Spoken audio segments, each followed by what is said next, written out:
بسم الله الرحمن الرحيم الحمد لله رب العالمين والصلاة والسلام على أشرف الأنبياء والمرسلين وعلى آله وصحبه أجمعين أما بعد அன்பார்ந்த இஸ்லாமிய சகோதரிகளே, ரமதானை முன்னிட்டு இன்ஷா அல்லாஹ் ஒரு தொடர் நிகழ்ச்சி ஒன்றை ஏற்பாடு செய்திருக்கிறோம். அதாவது அல் ஃபிக்ஹுல் முயஸ்ஸர் என்று சொல்லக்கூடிய ஒரு நூல், இலகு அலி ஃபிக்ஹ், கற்பதற்கான ஒரு அழகிய ஒரு நூலாக இது தற்காலத்திலே கருதப்படுகிறது.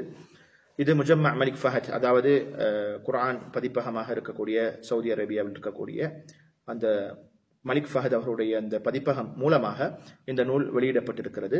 இந்த நூலை பொறுத்தவரையில் கிட்டத்தட்ட 4 பேராசிரியர்கள் சேர்ந்து தொகுத்திருக்கிறார்கள். மேலதிகமாக ஒரு பேராசிரியர் இந்த ஹதீஸை இந்த நூலில் இடம்பெறக்கூடிய ஹதீஸ் சம்பந்தமான விடயங்களை எடுத்து தஹ்ரீஜ் பண்ணியிருக்கிறாங்க. எங்கெங்க வருது, அதனுடைய தன்மைகள், தரங்கள் என்னங்கிற விஷயங்கள் போட்டிருக்கிறாங்க.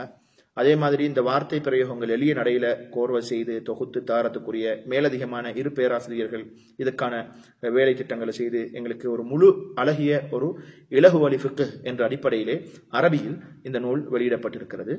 இந்த நூலிலிருந்து ரமதானை முன்னிட்டு நாம் இன்ஷா அல்லாஹ் இந்த நூலிலிருந்து கிதாபு ஸியாம், அதாவது நோன்பை சம்பந்தப்பட்ட பாடம், இந்த பாடத்தை இன்ஷா அல்லாஹ் நாங்கள் ஒரு தொடர் நிகழ்ச்சியாக, ஒரு தொடர் காணொலியாக இன்ஷா அல்லாஹ் ஒரு 5 அல்லது 4 நாட்களுக்குள் முடியக்கூடிய அமைப்பிலே இந்த நிகழ்ச்சியை நாங்கள் அமைத்திருக்கிறோம். அந்த வகையிலே தொடர்ந்து நாங்கள் இந்த காணொலி மூலமாக அல்லது இந்த நிகழ்ச்சி மூலமாக உங்களை கிதாபு ஸியாம் போன்ற அதாவது நோன்பு சம்பந்தப்பட்ட விடயங்கள், ஆதாபுகள், சட்டத்திட்டங்கள் போன்ற விடயங்கள், முக்கியமான அம்சங்கள், இவைகளை பற்றி உங்களுடன் நாங்கள் கொண்டு வந்து உரையாடுவதற்கு, சேர்ப்பதற்கு ஒரு முயற்சியை எடுத்திருக்கிறோம். அந்த வகையிலே இன்ஷா அல்லாஹ் இன்று நாங்கள் இந்த கிதாபு ஸியாம் அல் ஃபிக்ஹுல் முயஸ்ஸர் என்ற நூலிலே கிதாபு ஸியாம் என்று சொல்லக்கூடிய இந்த பகுதியில் கிட்டத்தட்ட 5 பாடங்கள் இருக்கின்றன, அல்லது 5 உப தலைப்புகள் என்று சொல்லலாம். இந்த 5 விடயங்களையும் இன்ஷா அல்லாஹ் நாங்கள் ஒவ்வொரு நாளைக்கு ஒவ்வொரு தலைப்பு என்ற அடிப்படையிலே நாங்கள் இந்த 5ஐயும் பார்த்து முடிப்பதற்கு வல்ல நாயன் தௌஃபீக் செய்வானாக. அந்த வகையிலே நாம் முதலாவதாக இந்த கிதாபு ஸியாமிலே பார்க்க இருக்கக்கூடிய விடயம் என்னவென்றால், முதலாவது உப தலைப்பு என்று சொல்லலாம், நோன்பினுடைய வரைவிலக்கணமும் அதனுடைய அர்கான்களும், அடிப்படை அம்சங்களும் என்ற ஒரு முக்கியமான பகுதியை நாங்கள் இன்ஷா அல்லாஹ் இன்றைக்கு பார்க்க இருக்கிறோம்.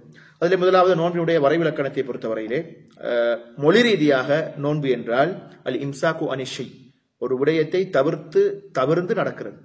அதாவது ஒதுங்கி தவிர்த்து எங்கட லைஃப் ஸ்டைல்ல நம்ம ஒரு விஷயத்தை நாங்க இதை தவிர்த்து நடக்கணும்னு நாங்க ஒரு விடயத்தை கருத்துல கொண்டு நாங்க ஒதுங்கி நடக்கிறோம்னு சொன்னா இதுக்கு அரபுல ஸியாம் என்று சொல்லக்கூடிய அந்த வார்த்தை பிரயோகம் பாவிக்கப்படும். இதே நாங்கள் மார்க்க ரீதியாக ஷரியத்துல அஸ்ஸியாம் என்றால் என்ன என்று பார்த்தோமேயானால், அல் இம்சாக்கு அனில் அக்லி வஷுர்பி வஸாயிரில் முஃபத்திராத் அவ் முஃப்திராத் மஅ நிய்யதி மின் துலூஇல் ஃபஜ்ரி ஸாதிகி இலா குரூபி ஷம்ஸ். அதாவது நோன்பு அதாவது ஸியாம் என்று சொல்லக்கூடிய அந்த வார்த்தை பிரயோகம் மார்க்க ரீதியாக எப்படி அது அணுகப்படுது என்று கேட்டால், உண்ணுதல், பருகுதல், மேலும் நோன்பை முறிக்கக்கூடிய காரியங்களை விட்டு முழுமையாக தவிர்த்து நடக்கிறது. எப்படி தவிர்த்து நடக்கிறோம்? அந்த எண்ணம் எங்கட உள்ளத்தில் இருக்கணும். நீயா எண்ணம் இருக்கணும். எவ்வளவு காலத்துக்கு நாங்க தவிர்த்து இருக்க போறோம்? மின் துலூஇல் ஃபஜ்ரி ஸாதிகி, சுபஹ் உதயத்திலிருந்து குரூபி ஷம்ஸ், சூரியன் மறையும் வரைக்கும். அப்ப இதுதான் மார்க்க ரீதியாக நோன்பு என்றால் என்னங்கிற வரைவிலக்கணத்துக்கு நாங்க வரலாம். அந்த வகையில குறிப்பாக இந்த நோன்பு என்று சொன்னாலே நாம் அதை முறிக்கக்கூடிய காரியங்களை விட்டு தவிர்த்து அல்லாஹ்வை நான் இபாதத்து செய்கிறேன் என்ற நோக்கத்தோடு ஃபஜ்ர் ஸாதிக், அதாவது சுபஹிலிருந்து சூரியன் மறையும் வரைக்கும் நாங்க என்ன செய்யணும்? இந்த எண்ணத்தோட தவிர்த்து அல்லாஹுக்காக வேண்டி நாங்கள் இருக்கிறதுக்கு தான் நோன்பு என்பதாக நாங்கள் ஸியாம் என்பதாக அரபுல சொல்லப்படும்.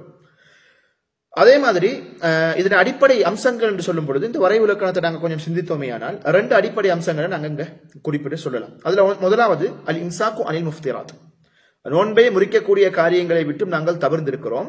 எப்ப? சுபஹிலிருந்து சூரியன் மறையும் வரைக்கும். இது ஒன்று.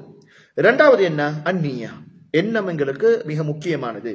நீயத்து வைப்பதுங்கிறது மிக முக்கியமானது. நீயத்துண்டாலே நாங்க புரிஞ்சு கொள்ளணும், உள்ளத்தால வைக்கிறது. எண்ணம்ங்கிறதே உள்ளத்தோட சம்பந்தப்பட்டது. எனவே எங்கட நோன்பு பிடிக்கிற அந்த நீயத்தை பொறுத்தவரையில அல்லாஹுக்காக இவைகளை தவிர்த்து நான் உனக்காக நோன்பு பிடிக்கிறேன் யா அல்லாஹ் என்ற அந்த எண்ணப்பாடு உள்ளத்துல வந்தால் அதுதான் நீயா. வேற ஒன்றுக்கும் நீயத்து சொல்றது இல்லை அரபுல. அரபுலன் இல்ல, பொதுவாக எண்ணம் என்று சொல்லும் பொழுது அது உள்ளத்திலே தான் இருக்கக்கூடிய ஒரு விஷயம் இருக்கிறதால நாங்க அதை உள்ளத்தால நாங்க நம்புறோம், உள்ளத்தால நாங்க என்ன செய்யறோம், அந்த விஷயத்தை எண்ணுறோம்ங்கிறதால அது ஒட்டோவாக எங்களுக்கு அது நீயா என்கிற விஷயத்துக்குள்ள வந்துடும். அப்ப நாங்க இவைகளை தவறு நடக்கிறோம் ஒரு எண்ணத்தோட நாங்க நோம்ப ஆரம்பிக்கணும். இதுக்கு ஆதாரம் என்னன்னு கேட்டால் நபி ஸல்லல்லாஹு அலைஹி வஸல்லம் உடைய அந்த செய்தியை நாங்க பார்க்கலாம். புகாரியில வரக்கூடிய செய்தி, இன்னமல் அஅமாலு பின்னியாத் வ இன்னமா லிகுல்லி இம்ரிஇன் மா நவா. அமல்களை பொறுத்தவரையில எண்ணங்களை கொண்டுதான் நிறைவேறுது. ஒவ்வொரு மனிதனுக்கும் அவன் எண்ணிய விடயம் அவனுக்கு என்ன செய்யும் இருக்கிறது என்பதாக சொல்லக்கூடிய அந்த செய்தியை நாங்கள் பார்க்கிறோம்.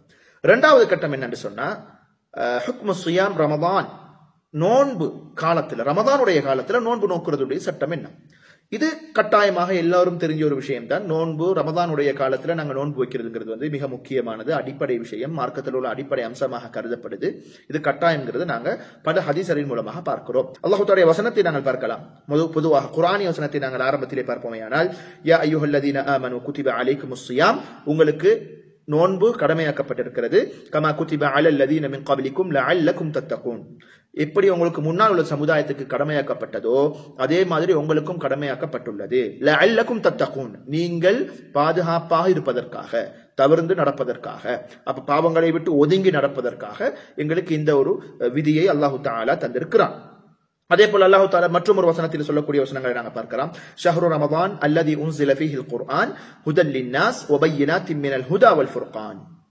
அப்ப ரமதான் அதை பொறுத்தவரையில அதுல குர்ஆன் இறங்கி இருக்குது, அங்க மக்களுக்கு தெளிவு கொடுக்கக்கூடிய அமைப்பில் இருக்குது என்று சொல்லி அல்லாஹ் தஆலா சொல்றதா போட்ல இறுதியாக அல்லாஹ் சொல்றான், ஃபமன் ஷஹித மின்குமுஷ் ஷஹ்ர ஃபல்யஸும், அதாவது பக்கராவில் வரக்கூடிய வசனம் 185வது வசனம். யார் உங்கள ரமதானுடைய காலத்தை அடையறீங்களோ, அதாவது ரமதானுடைய மாதத்தை அடையறீங்களோ, ஃபல்யஸும், அவர் அந்த ரமதானை நோக்கட்டும், நோன்பு பிடிக்கட்டும் என்பதாக அல்லாஹ் தஆலா சொல்கிறான். இதே போல ஹதீஸை நாங்கள் எடுத்துக்கொண்டால், புனியல் இஸ்லாமு அலா ஹம்சின் என்று சொல்லக்கூடிய அந்த ஹதீஸ் எங்களுக்கு தெரியும். 5 தூண்களில் அமைந்திருக்கக்கூடிய இஸ்லாம் 5 தூண்களில் அமைந்திருக்கிறது என்று வரக்கூடிய செய்தி. அதுல ஒன்று நோன்பு பிடித்தல் என்ற ஒரு விஷயமும் இருக்குது. அப்ப எனவே அந்த கட்டாயம்ங்கிறத நாங்க ஆதாரங்கள் மூலமாக புரிஞ்சு கொள்றதுக்குரிய வாய்ப்பாக இந்த நூல்ல இருந்து நாங்க நிறைய விஷயங்களை கற்றுக்கொள்வதோட இது ஆதாரத்தினுடைய அடிப்படையில நாங்க சில விஷயங்களை கற்றுக்கொள்ளலாம். அதே போல மற்றும் ஒரு செய்தி இருக்கிறது. ரவாஹு தல்ஹா இப்னு உபைதுல்லாஹ் ரலியல்லாஹு அன்ஹு சொல்றாங்க, அன்ன அரபியன் ஜா இல நபி ஸல்லல்லாஹு அலைஹி வஸல்லம் சாயிர ரஸி, ஒரு பரட்ட அமைப்புல ஒரு நாட்டு புறவாசி வராரு. அப்ப ரசூலுல்லாஹ் கேக்குறார், அல்லாஹ் தஆலா எனக்கு என்ன கடமையாக்கி இருக்கிறான், நோன்புல என்னத்தை கடமையாக்கி இருக்கிறான், அக்பிர்னி மாதா ஃபரதல்லாஹு அலைய மினஸ் ஸியாம், நோன்புல எனக்கு அல்லாஹ் தஆலா என்ன விதியாக்கி இருக்கிறான், ஷஹ்ரு ரமதான். அப்ப நபி சொல்றாங்க, ரமதானுடைய மாதத்துல நோன்பு பிடிக்கிறது என்பதாக சொல்றான். ஹல் அலையஹு, எனக்கு இது இல்லாம வேற என்ன கடமைகள் இருக்குதா அப்படின்னு கேட்கும்போது ரசூலுல்லாஹ் லா என்பதாக சொல்லிவிட்டு, இல்ல அந்த தவ்வா ஷைஅன், நீங்க அதை வாலண்டரியா நீங்க சில விஷயங்களை செய்றீங்கன்னு சொன்னா அது உங்களுக்குரியதுங்கிறதாக நபி அவர்கள் சொல்லக்கூடிய செய்தியை நாங்க பார்க்கிறோம். இதே போல சமூகம் இஜ்மாவான அமைப்பிலேயே இது ஒரு கட்டாயமான ஒரு அமல்ங்கிறத ஏற்றுக்கொள்றது இருக்கிறதால குர்ஆனிலும் ஹதீஸிலும் இஜ்மா ரீதியாக ஏகோபித்து சமூகமே அதாவது ஒத்த கருத்தில் இருக்கக்கூடிய ஒரு விஷயமாகத்தான் நாங்க இதை பார்க்கிறோம். இதுல இருந்து யாராவது ரமதான் காலத்துல நோன்பு பிடிக்கிறது கட்டாயம் இல்ல, அதே மாதிரி ரமதான் காலத்துல நோன்பு பிடிக்கவே அவசியம் இல்லை என்று சொல்லக்கூடிய மறுக்கக்கூடிய ஆக்களை பொறுத்தவரையில இஸ்லாத்தினுடைய அடிப்படையை விட்டு அல்லது இஸ்லாத்தினுடைய அமைப்பை விட்டு வெளியே போற அளவுக்கு தான் அவருடைய இது இருக்கு. அப்ப அந்த அளவுக்கு மிக முக்கியமான கடமையானதுங்கிறத நாங்க புரிஞ்சு கொள்றோம். அடுத்ததாக நோன்பினுடைய பகுதிகள், அதாவது பங்குகள், நோன்பு எத்தனை வகையாக பங்கு பிரித்து வைத்திருக்கிறோம் அப்படிங்கிற ஒரு விஷயம் இருக்குது. அப்ப இந்த நூலை பொறுத்தவரையில பொதுவாக இதுதான் அதனுடைய சிஸ்டமாகவும் இருக்குது. நோன்பை பொறுத்தவரையில 2 வகையில நாங்க பார்க்கலாம். ஒன்று கட்டாயமாக பிடிக்கக்கூடியவை, அடுத்தது சுன்னத்தான அமைப்பிலே நஃபிலான அமைப்பிலே பிடிக்கக்கூடியது. அதே மாதிரி கட்டாயமாக பிடிக்கக்கூடிய நோன்பை பொறுத்தவரையில 3 பகுதிகளாக இருக்குது. அதை நாங்க 3 பகுதிகளாக பிரிக்கலாம். அதுல ஒன்று சோமு ரமதான், ரமதானுடைய காலத்தில் நோன்பு பிடிக்கிறது. சோமுல் கஃபாராத், அதாவது பரிகாரம் என்ற அடிப்படையிலே நாம் செய்த ஏதாவது குற்றத்துக்கான பரிகாரம் என்ற அமைப்பிலே நோன்பு நோட்பது. சோமுன் நதிர், நேர்ச்சை வைத்திருந்தால் நோன்பு பிடிப்பேன் என்ற ஒரு நேர்ச்சை என்ற அடிப்படையில அந்த நோன்பை நோக்குறது. அப்படின்னு நாங்க கட்டாயமான நோன்பை 3 வகையாக என்ன செய்யலாம், பிரித்து நோக்கலாம். வல் கலாமு ஹுனா யன்ஹஸிரு ஃபீ ஸௌமி ரமதான். இப்ப நாங்க பார்க்கக்கூடிய விஷயம் என்னன்னு சொன்னா, ரமதானுடைய காலத்துல நாங்க நோன்பு பிடிக்க போறோமா, இந்த ரமதானுடைய நோன்பு பத்தின விடயங்களை தான் நாங்க அங்க பார்க்க போறோம். அதே போல ஃபீ ஸௌமி தத்தவ்வா, மேலதிகமாக நஃபிலாக பிடிக்கக்கூடிய நோன்புகளையும் நாங்கள் இந்த தலைப்புகளில் பார்க்க போகிறோம். ஏனைய பங்குகளை பொறுத்தவரையில அந்தந்த இடங்கள்ல வரும்னு சொல்லி இந்த நூல்ல குறிப்பிட்டிருக்கிறாங்க. அப்ப நாங்க அங்க பார்க்கக்கூடிய முக்கியமான பகுதி என்னன்னா, நம்ம ரமதானுடைய காலத்தில் ஒரு நோன்புடைய சட்டங்களை பார்க்க போறோம். சுன்னத்தான நோன்புகளை பற்றிய ஒரு சில அடிப்படை விஷயங்களையும் நாங்க இதன் மூலமாக பார்க்க போகிறோம். அடுத்தது ஒரு விஷயம் தான், அதாவது முதலாவது உபதலைப்புல இருக்கக்கூடிய விஷயங்களை தான் நாங்க கொஞ்சம் கொஞ்சமா பார்த்துட்டு வரோம்.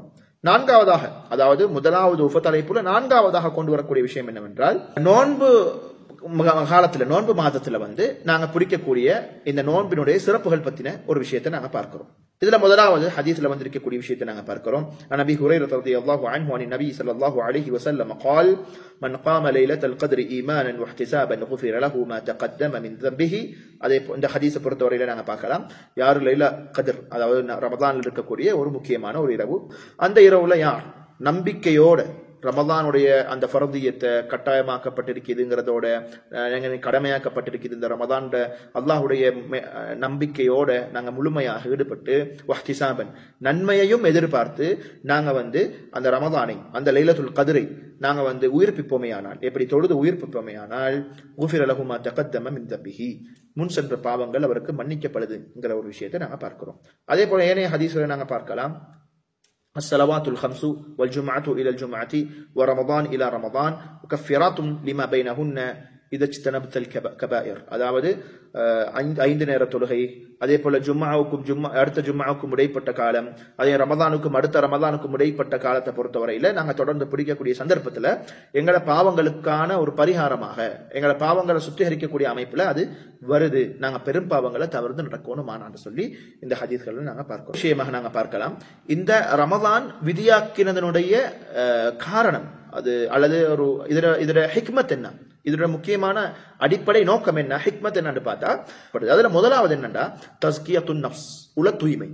அப்ப உள பரிசுத்தம் ரமதானுடைய காலத்துல எங்களுக்கு கிடைக்கக்கூடிய மிக முக்கியமான ஒரு விஷயமாக இருக்குது. ஏண்டா ரமதானுடைய காலத்தை பொறுத்தவரையில நாங்க பாவகாரியங்கள்ல இருந்து நம்ம கொஞ்சம் அகண்டு போறோம். அப்ப பாவகாரியங்கள்ல இருந்து ஒரு மனிதன் விடுபடக்கூடிய சந்தர்ப்பத்திலே அவனுடைய உள்ளம் தூய்மையாக ஆரம்பிக்குது. எப்பொழுது நாங்கள் பாவகாரியங்களை கூற்றோம், வெளிப்படையாக செயல்பாடுகள் ரீதியாக எண்ண ரீதியாக பாவகாரியங்களை கூற்றோமோ, அந்த காரணத்தால உள்ளம் அப்படியோ என்ன செய்யுது, துருபிடிக்கக்கூடிய அமைப்புக்கு மாறுது. எனவே ரமதானுடைய காலத்தை பொறுத்தவரையில இந்த மாதிரியான விஷயங்கள் ரொம்ப குறைகிறதாலையும் ஷைத்தானுடைய ஆதிக்கங்கள் குறைக்கப்படுறதாலையும் எங்களுக்கு உள்ளம் தூய்மையாகுதுங்கிற ஒரு விஷயம் இந்த ரமதான் சட்டமாக விதியாக்கப்பட்டதனுடைய ஒரு ஹிக்மத்தாக இங்க குறிப்பிடப்பட்டிருக்கிறது. அதே போல துனியாவுல எங்களுக்கு இருக்கக்கூடிய மோகத்தினுடைய விஷயத்துல குறைச்சல் ஏற்படும். அதாவது நம்ம ஓவரா துனியாவுடைய மோகத்துல, துனியாவை பத்தி ஒரு வகையான மெட்டீரியலிசம், ஒரு வகையான சடவாதத்தை நாங்க நோக்கி பயணிக்கக்கூடிய ஒரு அமைப்புல தான் இந்த காலமெல்லாம் அப்படியே போய் கொண்டிருக்குது. ஆனா இந்த துனியாவுடைய தேவைப்பாடெல்லாம் ரொம்ப குறைக்கணும், அது ரொம்ப துனியாவுடைய மோகம் எங்களுக்கு இருக்கக்கூடாதுங்கிறத சுட்டி காட்டுறதுக்காக வேண்டியும் இந்த ரமதான் எங்களுக்கு வந்திருக்குது. ஆகிராவுடைய நினைப்புகளை நாம் மாறு செய்யக்கூடிய சந்தர்ப்பத்தில் அல்லாஹ் எங்களை பிடிக்கக்கூடியதாக இருக்கலாம். நாம நல்ல விடயங்களை செய்யக்குள்ள அல்லாஹுத்தான் எங்களுக்கு கொடுக்கக்கூடிய வாக்குறுதிகள் நல்ல வாக்குறுதிகளாக இருக்கலாம். இவைகள் எல்லாம் கொஞ்சம் மீட்டி பார்க்கிற மாதிரியான அமைப்புல இருக்கிறதால துனியாவுடைய ஆசை எங்களுக்கு குறையுது. அப்ப உலக ஆசை எங்களுக்கு குறையக்கூடியதாக இருக்கு. அடுத்தது ஏழைகளுடைய கஷ்டங்களுக்கு ஒரு தீர்வாக, அதே மாதிரி ஏழைகளுடைய கஷ்டங்களை உணரக்கூடிய அமைப்புல இந்த ரமதான் எங்களுக்கு விதியாக்கப்படுது. அப்ப நாங்க வளமையாக எப்பவுமே நாங்க வயிறு நிரம்ப சாப்பிட்டு குடித்து உடுத்தி நல்ல முறையில வாழ்ந்து கொண்டிருக்கிறோம். ஆனா இதெல்லாம் இல்லாத இந்த விஷயங்கள், அடிப்படை அம்சங்களை, அடிப்படை விஷயங்கள் எல்லாமே ஒரு சமூகத்துக்கு, ஒரு மனிதனுக்கு இல்லாம வாழ்றான்னு சொன்னா அந்த மனிதனுடைய சிந்தனையை இந்த ரமதான் எங்களுக்கு தரும். நாங்க பசித்திருக்கக்கூடிய சந்தர்ப்பத்துல இதுக்கு முன்னால ரமதானுடைய காலங்களுக்கு முன்னால உணவில்லாம பசி பட்டினையோட வாழக்கூடிய காலத்தை கொண்டு போகக்கூடிய சமூகத்தினுடைய சிந்தனை எங்களுக்கு வரும். எனவே ரமதான் இவ்வாறான சிந்தனைகளை எங்களுக்கு விதைக்கிறதுங்கிறத நாங்க பார்க்கலாம். அடுத்ததாக இந்த தலைப்புல நாங்க அடுத்ததாக பார்க்கக்கூடிய விஷயம் என்னன்னு சொன்னா, இந்த ரமதான் கடமையாகுவதற்கான நிபந்தனைகள் என்ன. அதை பொறுத்தவரையில முதலாவது முஸ்லீமாக இருக்கணும். முஸ்லீம் இல்லாத ஏனைய எந்த ஆக்கள்கிட்ட இருந்தும் ரமதான் கடமையாக்கப்பட்டு அதை நீங்க செய்யணுங்கிற ஒரு வேண்டுதல் அல்லது வேண்டப்படுதல் ஒரு தக்லீஃப் இல்லை. அதாவது எப்படின்னா, பொதுவாக சமூகம், அதாவது முஸ்லீமாக இருக்கலாம், காபிராக இருக்கலாம், அவர் இஸ்லாத்தை ஏற்கணும் என்ற ஒரு ஏவல் இருக்கக்கூடிய சந்தர்ப்பத்திலும் அவ்வளவு சகல காரியங்களும் அவருக்கு வேண்டப்பட்டு கொண்டே இருக்கும். அதுல மாற்றம் இல்லை. ஆனால் ஒரு சட்டமாக நாங்கள் பிரித்து பேசும் பொழுது இஸ்லாமாக இருந்தால் அவருக்கு அங்கே நோன்பு பிடிப்பது கடமையாகிறது என்கிற ஒரு விஷயத்தை நாங்க பார்க்கிறோம். இரண்டாவது என்ன, பருவ வயதை எற்றிருக்கணும். அவருக்குத்தான் அவர் அதாவது அந்த பருவ வயதை எற்றிருக்கக்கூடியவர் பருவ வயதை எய்தல்ங்கிறது ஒரு நிபந்தனையாக இருக்குது. அப்ப எனவே சின்ன பிள்ளைகள் அதே போல தமீஸ் அதாவது பகுத்தறியக்கூடிய ஒரு சிந்தனையோட வாழக்கூடிய சின்ன பிள்ளைகளை பொறுத்தவரையில அவங்க நாங்க பிராக்டிஸ்க்காக வேண்டி நோம்பு பிடிக்க வைக்கிறோம், அதெல்லாம் செல்லுபடியாகும். ஆனால் நிபந்தனை என்று வரும் பொழுது பருவ வயதை எய்திருக்க வேண்டும். அப்படி இல்லைன்னு சொன்னா இங்க ரமதானுக்கு அவங்களுடைய நிபந்தனைகள்ல அது இடம்பெறக்கூடியதாக இருக்காது. அதே போல மூன்றாவதாக புத்தி நல்ல சுவாதீனமாக இருக்கும். அதாவது ரொம்ப சின்ன பிள்ளையாக இருக்கக்கூடியவங்களை பொறுத்தவரையில அதே போல மனநலம் பாதிக்கப்பட்டவங்களை பொறுத்தவரையில இவங்களுக்கு எல்லாமே கட்டாயமாக ரமதான் பிடிக்கணும் அல்லது அது நிபந்தனைங்கிறதாக நாங்க எடுக்க முடியாது. நிபந்தனை என்ன? அவர்களுடைய புத்தி கிளியரா இருக்கணும், சுவாதீனமாக இருக்கணும். அதுல குறிப்பாக அந்த ஹதீஸும் எங்களுக்கு தெரியும், ருஃபிஅ அல் கலமு அன் ஸலாஸா, 3 பேரை விட்டும் எழுதப்படக்கூடிய அந்த பேனா உயர்த்தப்பட்டு விட்டது என்று சொல்லக்கூடிய அந்த செய்தியை பார்க்கிறோம். அதுல என்ன சொல்றது, மனநலம் பாதிக்கப்பட்டவரும் வராரு. அப்ப புத்தி அங்க குழப்பமா இருக்குதுன்னு சொன்னா அவர் அந்த நிபந்தனைங்கிற விஷயத்துக்குள்ள வரமாட்டாரு. நான்காவது சிஹா, ஒரு ஆரோக்கியம் வாய்ந்தவராக, ஆரோக்கியம் உள்ளவராக, உடல் ஆரோக்கியம் கொண்டவராக இருக்கணும். ஒரு நோயாளியாக இருந்தால் அது நிபந்தனைக்குள்ள வராது. அப்ப நிபந்தனைன்னு வரும்பொழுது அவர் உடல் ஆரோக்கியமாக இருக்கணும். அல்லாஹு தஆலா குர்ஆன்ல சொல்லக்கூடிய வசனத்தை பார்க்கலாம், வமன் கான மரீதன் அவ் அலா சஃபரின், யாரு நோய்வாய்ப்பட்டு இருக்கிறாரோ அல்லது சஃபர் பிரயாணத்தில் இருக்கிறாரோ ஃபஇத்தத்தும் மின் அய்யாமின் உஹர், அவர் ஏனைய கணக்கெடுத்து அந்த நாட்களை கணக்கெடுத்து ஏனைய சந்தர்ப்பத்தில் அவர் என்ன செய்யணும், கலா செய்து கொள்ளணும் என்கிறத அல்லாஹ் தஆலா சொல்றான் சூரத்துல் பக்ராவில். அப்ப எனவே நோய்ங்கிறது அந்த நிபந்தனையை உடைக்குது. அப்ப சிஹா, ஆரோக்கியமாக இருக்கணும். ஐந்தாவது அல் இகாமா, ஊர்ல இருக்கக்கூடியதா இருக்கணும். அப்படின்னு சொன்னா என்னன்னா பிரயாணியாக இருக்கக்கூடாது. பிரயாணியாக இருந்தா நிபந்தனைக்குள்ள வராது. பிடிக்கலாம் பிடிக்காம இருக்கிறது ரெண்டாவது பிரச்சனை, நிபந்தனைக்குள்ள வராது. அப்ப அதே அல்லாஹ் தஆலா குர்ஆன்ல சொல்லும் பொழுது வமன் கான மரீதன், அதே வசனம் தான், வ அலா சஃபரின் ஃபஇத்தத்துன் மின் அய்யாமின் உஹர், அலா சஃபரின், அவர் பிரயாணத்தில் இருக்கிறார்னு சொன்னா இவரும் அங்க நோன்பு நிபந்தனைங்கிற விஷயத்துக்குள்ள வராது. அவர் ஏனைய நாள்ல கணக்கெடுத்து அவர் செய்யணும், நோன்பை நோற்றுக்கொள்ளணும். அப்ப நோம்பாளி அதை எப்படி முசாஃபிர் அதாவது பிரியாணி செய்யக்கூடியவரும் நோன்பு பிடிச்சா நோன்பு சிஹத்தாகும், அது ரெண்டாவது. ஆனா நிபந்தனை என்று வரும் பொழுது அவரு பிரியாணியாக இருக்கிறாரா அந்த நிபந்தனைக்குள்ள இடம்பெற மாட்டாரு. ஆறாவது இறுதியாகத்தான் அல் குலுவு மினல் ஹைதி வன் நிஃபாஸ், அதாவது மாதவிடாய் அல்லது பிள்ளை பேர் மூலமாக தொடர்ச்சியாக ஏற்படக்கூடிய அந்த ப்ளீடிங், இந்த மாதிரியான விஷயத்திலிருந்து நீங்கின ஒரு பெண்மணியா இருக்கும். நீங்கின ஒரு பெண்மணியா இருந்தா அவங்களுக்கு நோன்பு பிடிக்கிறதுக்குரிய அந்த நிபந்தனைக்குள்ள வருவாங்க. அப்ப எனவே அதுக்குரிய ஆதாரமாக நபி ஸல்லல்லாஹு அலைஹி வஸல்லம் அவர்கள் சொன்ன செய்தியை பார்க்கலாம். அலைஸ இதா ஹாதத் லம் துஸல்லி வலம் தஸும் ஃபஸாலிக மின் நுக்ஸானி தீனிஹா, இந்த ஹதீஸை நாங்க பார்க்கலாம். ரசூல் ஸல்லல்லாஹு அலைஹி வஸல்லம் அவங்க பெண் மார்க்கத்தில் கொஞ்சம் குறை உள்ளவளாக இருக்கிறாள் என்று சொல்லக்கூடிய விஷயத்தை பொறுத்தவரையில எப்படி அதுங்கிறத நபி அவர்கள் விளக்கப்படுத்துறாங்க. அவள் மாதவிடாய் காலத்துல என்ன செய்கிறாள், தொழுவதும் அல்ல நோன்பு பிடிப்பதும் அல்ல. அப்ப எனவே இது மார்க்கத்தில் இருக்கக்கூடிய அவர்களுக்குரிய குறை, சலுகை, அது ஒரு குறையாகவும் கணிக்கப்படுது. அப்ப எனவே அந்த வகையில இந்த ஹதீஸின் மூலமாக நாங்கள் அதையும் புரிஞ்சு கொள்ள முடியும். அப்ப எனவே இவைகள் தான் நிபந்தனைகள் என்று சொல்லக்கூடிய விஷயத்தை பொறுத்தவரையில தெளிவாக அங்க சொல்லப்பட்டிருக்கக்கூடிய விஷயத்தை பார்க்கிறோம். முதலாவது முஸ்லீமா இருக்கணும், பருவ வயதை இருக்கணும், அதே போல புத்தி சுவாதீனமாக இருக்கணும், அதே போல ஆரோக்கியமாக இருக்கணும், பிரயாணியாக இல்லாமல் இருக்கணும், நிஃபாஸ் ஹைத் அதாவது மென்சஸ், அடுத்தது பிள்ளை பெரு மூலமாக ஏற்படக்கூடிய அந்த ப்ளீடிங் எல்லாம் இல்லாம இருக்கணும். அடுத்த கட்டமாக நாங்க பார்க்கக்கூடியதுதான் சுபூத் துஹூலி ஷஹரி ரமதான், ரமதான் மாதத்தை உறுதிப்படுத்துவதும் அது முடிஞ்சதுங்கிறத சொல்ற ஒரு விஷயம். அப்ப இதை பொறுத்தவரை இது ஒரு பெரிய ஒரு தலைப்பு, பெரிய ஒரு விஷயம். ஆனா இந்த நூல்ல சொல்லக்கூடிய ஒரு விஷயத்தை நாங்க பார்ப்போமே, ஆனால் ஒரு ஷஹர் ரமதானை நாங்கள் உறுதிப்படுத்துவதற்காக வேண்டி பிறையை பார்த்து உறுதிப்படுத்துகிறோம். அது எப்படி? நாம் அது ஒரு ஷஹாதாவின் மூலமாக, அதாவது ஒரு சாட்சி, அந்த அதிகாரத்தினிடத்திலே சாட்சிங்கிறதையே நாங்க புரிஞ்சு கொள்ள முடியும். அங்க ஒரு அதிகாரம் இருக்கும், எங்கேயாவது ஒரு இடத்துல நாங்க வாழ்றோம் என்றா அதுக்குண்டு ஒரு அதிகாரம் கொடுக்கப்பட்ட ஒன்று இருக்கும். அந்த அதிகாரம் கொடுக்கப்பட்ட அந்த சபையில நாங்க சாட்சி நாங்க கண்டா போய்த்து என்ன செய்வோம், சாட்சி சொல்லுவோம். அந்த சாட்சி சொல்வதன் மூலமாக, நான் பார்த்தேன் என்ற சாட்சி சொல்வதன் மூலமாக, அவர்களுடைய அந்த எடுபாடின் மூலமாக அந்த ரமதானுடைய மாதம் உறுதிப்படுத்தப்படும். அதுவும் ஒரு முஸ்லிமான அதிலான ஒரு நியாயமான ஒரு நீதமான ஒரு மனிதன், ஒரு முஸ்லிமான ஒரு மனிதன் ஒரு பிறையை பார்த்தேன் என்று சாட்சி சொல்லும் பொழுது அதை பார்த்து அதை ஏற்றுக்கொள்ளப்படக்கூடியதாக அமையக்கூடியதாக இருக்கும். அப்ப நபி ஸல்லல்லாஹு அலைஹி வஸல்லம் அல்லாஹ் தஆலாவும் அதைத்தான் சொல்றான், ஃபமன் ஷஹித மின்கும் ஷஹர, யாராவது உங்களில் ஒருவர் ரமதானுடைய மாதத்தை அடைந்தால் ஃபல்யசும்ஹு, நீங்கள் என்ன செய்து கொள்ளுங்கள், நோன்பு நோற்றுக் கொள்ளுங்கள் என்பதாக அல்லாஹ் பொதுப்படையாக சொல்லியிருக்கிறான். நபி அவர்களும் சொல்லுகிறார்கள், வ இதா ரஅய்துமூஹு ஃபஸூமு, நீங்கள் அதை கண்டால் நோன்பு பிடியுங்கள் என்பதாக நபி ஸல்லல்லாஹு அலைஹி வஸல்லம் அவர்கள் சொல்லக்கூடிய செய்தியை நாங்கள் பார்க்கிறோம். அதே போல இப்னு உமர் ரலியல்லாஹு அன்ஹுடைய செய்தியில வருது, அஹ்பர்து நபி ஸல்லல்லாஹு அலைஹி வஸல்லம் பிருயத்தி ரமதான், நபி அவர்களிடத்திலே நான் ரமதானுடைய பிறையை கண்டதாக அறிவித்தேன். ஃபஸ்ஸாமஹு, நபி அவர்கள் நோன்பு பிடித்தார்கள். வ அமரன்னா பிஸியாமிஹி, மக்களையும் நோன்பு பிடிக்குமாறு ஏவினார்கள் என்று சொல்லக்கூடிய செய்தியை நாங்கள் பார்க்கிறோம். பிறை பார்க்கப்படவில்லை என்று சொன்னால், அல்லது ஃபைன் லம் யுரல் ஹிலாலு, பிறை பார்க்கப்படவில்லை என்று சொன்னால், அல்லது ஒரு முஸ்லிம் அதாவது சாட்சி சொல்லவில்லை என்று சொன்னால், நாங்க அந்த ஷஅபானுடைய மாதத்தை 30 பூர்த்தி செய்து அடுத்த மாதத்தை நாங்க தொடங்குவோம். இவைகள் தான் இந்த ரமதானுடைய மாதத்தை, பொதுவாக எல்லா மாதத்தையும் தீர்மானிக்கக்கூடிய ஒரு அமைப்புல இதுதான் கட்டமைப்பு. ரமதானுடைய மாதத்தை பொறுத்தவரையில் ஒரு சாட்சியாளர் அவர் சாட்சி சொல்கிறார் என்று சொன்னால், அவருடைய அந்த சாட்சியை கபூல் செய்து யாரும் அதிகாரம் கொடுக்கப்பட்டவர்களாக இருக்கிறார்களோ அவர்கள் அளிப்பார்கள். நபி அவர்கள் எப்படி அந்த செய்தியை எடுத்து அவங்க நோன்பு நோற்று மற்றவங்களே நோன்பு நோக்கும்படி ஏவினாங்களோ அந்த மாதிரியான ஒரு இதுதான் இந்த ரமதானுடைய மாதத்தை பிடிக்கக்கூடிய அமைப்பிலே எங்க பார்க்கலாம். அதே போல ரசூல் ஸல்லல்லாஹு அலைஹி வஸல்லம் அவங்க இன்னும் ஒரு 30 நாள் ஷஅபானுடைய 30 நாளை பூர்த்தியாக கொண்டு சொல்லக்கூடிய விஷயத்தை பொறுத்தவரையில நபி அவங்க சொல்ற இன்னொரு செய்தியை பார்க்கலாம். சூமு லிருயதிஹி வ அஃப்திரு லிருயதிஹி, நீங்கள் அதை பார்த்து விடுங்க பிறையை. ஃபைன் குப்பிய ஃபைன் கும்மிய, ரெண்டு மாதிரி ரிவாயத் இருக்குதுன்னு நினைக்கிறேன். அப்ப ஃபைன் குப்பிய அலைக்கும், உங்களுக்கு அது மேகமூட்டம் காரணமாக தெளிவில்லாமல் மறைந்து காணப்பட்டால் ஃபஅக்மிலு இத்தத ஷஅபான 30, அப்ப அந்த ஷஅபானுடைய எண்ணிக்கையை நீங்கள் 30 பூர்த்தி செய்யுங்கள் என்பதாக நபி ஸல்லல்லாஹு அலைஹி வஸல்லம் அவர்கள் சொல்லக்கூடிய செய்தியை நாங்கள் பார்க்கிறோம்.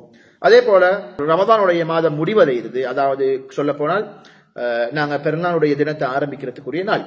அப்ப ரமதானுடைய மாதம் முடியக்கூடிய சந்தர்ப்பத்தில் ஷவ்வாலுடைய பிறையை பார்க்கக்கூடிய சந்தர்ப்பத்தில் அத 2 முஸ்லிமான அதாவது சாட்சி என்ன செய்யணும், பிறையை பார்த்து அறிவிக்கணுங்கிற ஒரு விஷயத்தை நாங்க பார்க்கிறோம். அதன் மூலமாக அந்த ரமதானுடைய காலம் முடிஞ்சு ஷவ்வாலுடைய பிறை தென்படுறதால ஷவ்வாலுடைய மாதம் ஆரம்பிக்கும்ங்கிறத இந்த நூல்ல குறிப்பிட்டிருக்கிறாங்க.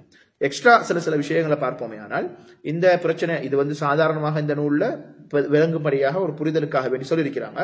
ஆனா குறிப்பாக இதுதான் இதுல விஷயம். அதாவது நபி ஸல்லல்லாஹு அலைஹி வஸல்லம் அவர்கள் நோன்பை அதாவது ரமதானுடைய மாதத்தை உறுதிப்படுத்துவதற்காக நோன்பை பிறையை பார்த்து தான் தீர்மானிச்சிருக்கிறாங்க. அப்ப இந்த பிறையை பார்த்து தீர்மானிக்கிற விஷயத்தை பொறுத்தவரையில எந்த ஹதீஸ்களை நாங்க முழுக்க எடுத்து உலமாக்களுடைய இந்த வழிகாட்டில் நாங்க பார்க்கலாம், எடுத்து தொகுத்து நாங்க பார்ப்போமே. ஆனால் நாங்க பிறையை பார்த்து நோன்பு பிடிக்கணும், பிறையை பார்த்து நோன்பு விடணுங்கிற செய்திகள் எல்லாம் இருக்கும். ஆனால் சாட்சியம்ங்கிற ஒரு விஷயத்தையும் நபி அவர்கள் அங்கே அந்த ஹதீஸ்களிலே இறுதியாக கொண்டு சொல்லிக் கொண்டிருப்பார்கள். அப்ப சாட்சியம் என்று சொல்லும் பொழுது அந்த சாட்சியை ஏற்றுக்கொள்வதற்கான ஒரு அதிகாரம் கொண்ட ஒரு குழு இருக்கத்தான் செய்யும். நபி அவர்களுடைய காலத்தில் நபி அவர்கள் இருந்தார்கள் என்றால் அதற்கு பின்னால் ஆட்சியாளர்கள் இருந்தார்கள். இஸ்லாமிய ஆட்சி இல்லாத பகுதிகளிலே அதற்கென்று ஒரு குழு இருந்து கொண்டுதான் இருக்க போகிறது. அப்ப எனவே அவர்களிடத்திலே நாங்கள் கொண்டு போய் சேர்த்து அந்த பிறையை ஊர்ஜிதப்படுத்தி அவர்கள் அந்த முடிவை எங்களுக்கு அறிவிப்பார்கள். இப்படித்தான் இந்த மாதங்களையும் நாங்கள் என்ன செய்யறோம், தீர்மானிக்கிறோம்.